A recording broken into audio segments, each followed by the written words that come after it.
اور عقیدہ کیا چیز ہے اور عمل کیا چیز ہے۔ آج کی ویڈیو میں بتائیں گے کہ دونوں میں فرق کیا ہے اور دونوں میں کون سی چیز زیادہ امپورٹنٹ ہے۔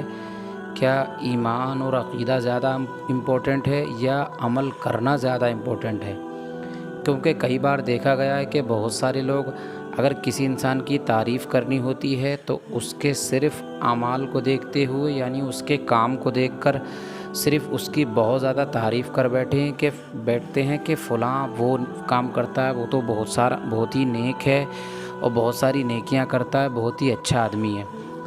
اور اگر کسی کی برائی کرنی ہوتی ہے تو اس کے ایمان اور عقیدے کو نہیں دیکھتے، اس کے کام کو دیکھ لیتے ہیں، یعنی اس کے کام بہت برے ہیں، وہ ایسے کام کرتا ہے اور اس پر حکم لگا بیٹھتے ہیں۔ جبکہ دوستو شریعت تمہارے یا ہمارے کسی کے گھر کی نہیں ہوتی ہے، جو شریعت کا حکم ہوتا ہے وہی ہمیں اور آپ کو سب کو ماننا پڑتا ہے۔ تو دوستو آج کی اس ویڈیو میں یہی بتائیں گے کہ عقیدہ زیادہ ضروری ہے، ایمان زیادہ ضروری ہے یا ہونے والے اعمال زیادہ ضروری ہیں۔ ویڈیو کو لاسٹ تک دیکھیں، بالکل بھی اسکیپ نہ کریں، اور آج کی ویڈیو میں بہت سارا کچھ آپ لوگ سیکھنے والے ہیں۔ اور جو ہمارے بھائی چینل پر نئے ہیں وہ چینل کو سبسکرائب کر لیں، گھنٹی کے بٹن کو پریس کر دیں تاکہ ہر آنے والی نئی نوٹیفیکیشن آپ کو سب سے پہلے مل جائے۔ دوستو جیسا کہ ہم نے بتایا کہ ہم بات کریں گے ایمان کے حوالے سے، جیسا کہ ہمارے کافی عوام بھائی کسی کی ظاہرداری نیکی اور کوئی اچھا کام دیکھ کر اس کی تعریف کرنے لگتے ہیں اور اس سے خوش ہو جاتے ہیں، جبکہ اسلامی نقطۂ نظر سے کوئی نیکی اس وقت تک کارآمد نہیں ہے جب تک اس کا ایمان اور عقیدہ درست نہ ہو۔ اللہ کے رسول صلی اللہ علیہ وسلم نے فرمایا، جب اعلان نبوت فرمایا تھا تو پہلے نماز، روزہ، زکوٰۃ، حج احکام اعمال کا حکم نہیں دیا تھا، بلکہ سب سے پہلے فرمایا تھا کہ اللہ کو ایک مانو، بتوں کی پوجا اور پرستش کو چھوڑ دو اور مجھے اللہ کا رسول مانو۔ یعنی سب سے پہلے اللہ کے نبی نے اعلان نبوت جس وقت فرمایا تھا تو نماز، روزہ یا حج زکوٰۃ کا حکم نہیں دیا، سب سے پہلے اللہ کو ایک ماننے اور مجھے اللہ کا رسول مانو یہ حکم دیا تھا۔ جب آپ یہ دونوں کام کر لیں گے، یعنی اللہ کو ایک مانیں گے، اس کے سوا کسی کی عبادت نہیں کریں گے، اور محمد کو اللہ کے رسول مانیں گے، اس کے بعد یہ حکم تم پہ لاگو ہوتے ہیں کہ اس کے بعد اگر تم ایسے ہو گئے تو تم مومن ہو۔ اس کے بعد آپ کو عمل کیا کیا کرنے ہیں، ایسا نہیں کہ سڈنلی نماز اور روزے کا حکم دیا ہو۔ اور آج بھی جب کسی کافر کو جب ہم نے اور آپ نے دیکھا ہوگا، جب کسی کافر کو مسلمان کیا جاتا ہے تو سب سے پہلے اس کو نماز اور روزہ ادا کرنے، اچھائی کرنے اور برائی چھوڑنے کا حکم نہیں دیا جاتا، بلکہ سب سے پہلے کلمہ پڑھا کر اس کو مسلمان کیا جاتا ہے، پھر بعد میں اس کو اچھائی برائی اور احکام اسلام سے اس کو خبردار کیا جاتا ہے۔ حدیث شریف میں ہے، اللہ کے نبی نے ارشاد فرمایا کہ اگر کوئی شخص احد پہاڑ کے برابر بھی سونا اللہ کی راہ میں خرچ کر دے تو وہ اس وقت تک اس کا قبول نہیں فرمایا جائے گا جب تک کہ وہ تقدیر پر ایمان نہ لے آئے۔ تو اب آپ اندازہ کریں کہ چھوٹی موٹی نیکی اس وقت تک کیسے قبول ہو سکتی ہے جب تک اللہ اور اس کے رسول پر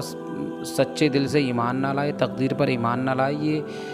ایسا جب تک انسان نہ بنے تب تک اس کی کوئی بھی نیکی قبول ہونے والی نہیں ہے، کیونکہ اس حدیث سے خوب ظاہر ہو گیا کہ جو اسلام کے لیے ضروری ہے، عقائد اس کو رکھنا بہت زیادہ ضروری ہے۔ جب عقائد درست نہیں رکھے گا تو اس کی کوئی بھی نیکی قبول نہیں ہوگی۔ قرآن کریم میں اللہ نے ارشاد فرمایا ہے کہ یہ قرآن ہدایت ہے متقین کے لیے جو بغیر دیکھے ایمان لائے۔ اس کے بعد فرمایا اور نماز ادا کرتے ہیں اور ہمارے دیے ہوئے مال میں سے خرچ کرتے ہیں، یعنی زکوٰۃ دیتے ہیں۔ اس آیت میں بھی اللہ نے نماز، روزہ، راہ خدا میں خرچ کرنے سے پہلے ایمان کا ذکر کیا ہے، یعنی پہلے یہ قرآن ہدایت ہے متقین کے لیے، یعنی پہلے ایمان والوں کے لیے یہ قرآن ہدایت ہے، اس کا حکم دیا ہے۔ خلاصہ یہ کہ جس شخص کا ایمان اور عقیدہ درست نہ ہو یا وہ غیر اسلامی عقیدے خیالات رکھتا ہو، اس سے کبھی بھی کسی بھی اس کے کام سے متاثر ہونا نہیں چاہیے، اس کی تعریف کرنا نہیں چاہیے، چاہے وہ کتنے ہی اچھے کام کرے۔ قرآن کریم میں غیر اسلامی عقیدے رکھنے والوں کی نیکیوں اور ان کے کارناموں کو بیکار اور فضول فرمایا گیا ہے،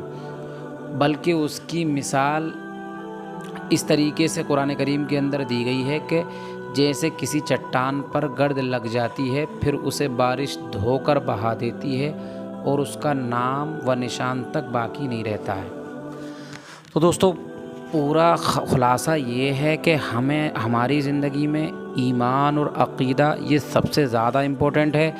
اس کے بعد جب ہم اچھا ایمان اور عقیدہ رکھیں گے، اس کے بعد ہمیں اعمال کرنے کا حکم دیا جاتا ہے۔ ایسا نہیں ہے کہ ہم لوگ کسی کے اعمال کو دیکھنے کے بعد اس پر حکم لگائیں کہ یہ اچھا ہے، برا ہے، یا جنتی ہے یا دوزخی ہے، بلکہ سب سے پہلے اس کے ایمان اور عقیدے کو دیکھا جائے گا، اس کے بعد ہی اس کے باقی اعمال کام آئیں گے۔ اگر کسی انسان کا اعمال یا کسی انسان کا عقیدہ یا ایمان درست نہیں ہے تو چاہے پوری زندگی وہ عبادات کرتا رہے، جیسا کہ حدیث میں آیا کہ وہ کتنا بھی سونا اللہ کی بارگاہ میں خرچ کر دے، پوری زندگی کتنی بھی عبادت کرے، اس کی وہ عبادت بالکل بھی ایک بھی نیکی اس کی قبول ہونے والی نہیں ہے جب تک کہ وہ تقدیر پر ایمان نہ لائے گا، ایمان اور عقیدہ اس کا درست ہو نہیں جائے گا۔ تو دوستو، آج کی ویڈیو میں یہی بتانا تھا کہ ایمان اور عقیدہ یہ زیادہ امپورٹنٹ ہے اعمال کرنے سے۔ اعمال بعد میں ہیں، ایمان پہلے ہے۔ ویڈیو اچھی لگی ہو تو ویڈیو کو لائک کریں، شیئر کر دیں اور کمنٹ کر کے بتائیں کہ آپ واقعی بات آپ کو پسند آئی ہو۔ تو آگے ویڈیو ہم کل کی ویڈیو میں کچھ اور نئی جانکاری لے کر کے آئیں گے انشاءاللہ۔ تب تک کے لیے آپ اپنا خیال رکھیں۔